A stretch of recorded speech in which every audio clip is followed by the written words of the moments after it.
Friends, Rich Dad, Poor Dad by Robert Kiyosaki. Lesson 4 History of Taxes and the Power of Corporation. Taxனா வரி. First டேக்ஸ்லாம் எப்போ collect பண்ணுவாங்கன்னா டெம்ப்ரவரியாக வார் டைமில் மட்டும்தான் collect பண்ணிகிட்டு இருந்தாங்க. அப்புறமா என்ன பண்ணியிருக்காங்கன்னா பணக்காரங்களுக்கு மட்டும் வரி செலுத்த சொல்லியிருக்காங்க. கொஞ்சம் வருஷம் கழித்து எல்லாருமே செலுத்தணும் அப்படின்னு சொல்லி புவர் அண்ட் மிடில் கிளாஸுக்கும் எல்லாருக்குமே வரி செலுத்த சொல்லிட்டாங்க. இதுலேருந்து பணக்காரங்க தப்பிச்சுக்கிட்டாங்க, ஆனால் புவர் அண்ட் மிடில் கிளாஸ் மாட்டிக்கிட்டாங்க. பணக்காரங்க ரொம்பவே ஸ்மார்ட்டாக ப்ளே பண்ணி இதுலேருந்து தப்பிச்சுக்கிட்டாங்க. அவங்க என்ன பண்ணாங்கன்னா கார்ப்பரேஷன் ஒன்று யூஸ் பண்ணிக்கிட்டாங்க. இப்போ கார்ப்பரேஷன்றது ஒரு பெரிய பில்டிங்கோ இல்லை பெரிய கம்பெனியோ இல்லை, அது லாயரால் ரிஜிஸ்டர் பண்ண ஒரு லீகல் டாக்குமெண்ட்ஸ் தான்.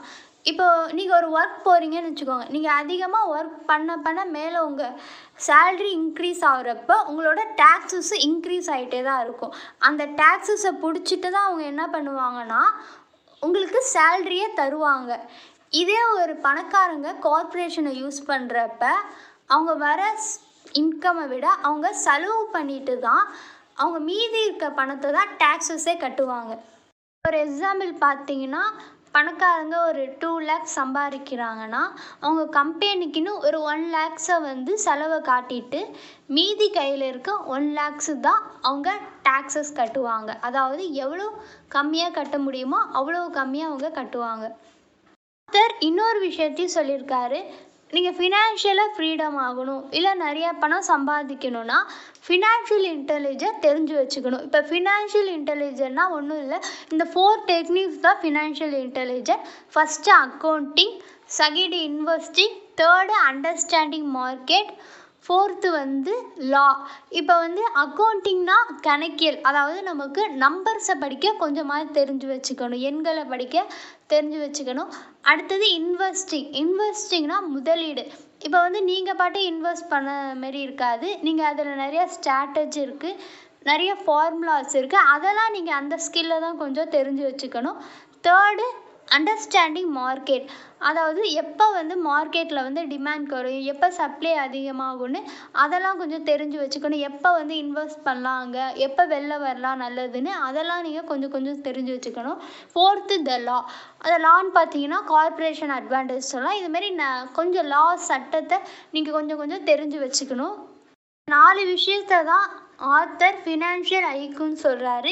இதை நீங்கள் ரொம்ப டீப்பாலாம் தெரிஞ்சு வச்சுக்கணும் இல்லை, ஆனாலும் கொஞ்சம் நீங்கள் இதில் தெரிஞ்சு வச்சுக்கிறது நல்லது. டேக்ஸ் அட்வான்டேஜஸ் பார்த்தீங்கன்னா, நீங்கள் ஒரு சேலரி வாங்குறப்ப உங்கள் டேக்ஸஸை பிடிச்சிட்டு தான் அவங்க காசே தருவாங்க.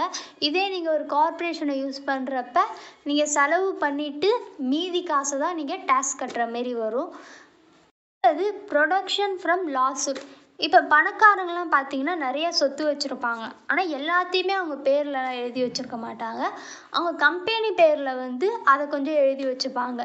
எல்லாத்தையுமே அவங்க ஓனாக வச்சுக்க மாட்டாங்க, ஆனால் அவங்க எல்லாத்தையுமே என்ன பண்ணுவாங்கன்னா கண்ட்ரோல் பண்ணுவாங்க. இதே ஒரு புவர் அண்ட் மிடில் கிளாஸ் பார்த்தீங்கன்னா அவங்க எல்லாமே அவங்க பேரில் தான் இருக்கும், ஆனால் எதையும் கண்ட்ரோல் பண்ண மாட்டாங்க. இதான் புவர் அண்ட் மிடில் கிளாஸ் பண்ணுற பெரிய தப்பு. ஏன்னா அவங்க எதையுமே கண்ட்ரோல் பண்ண மாட்டாங்க.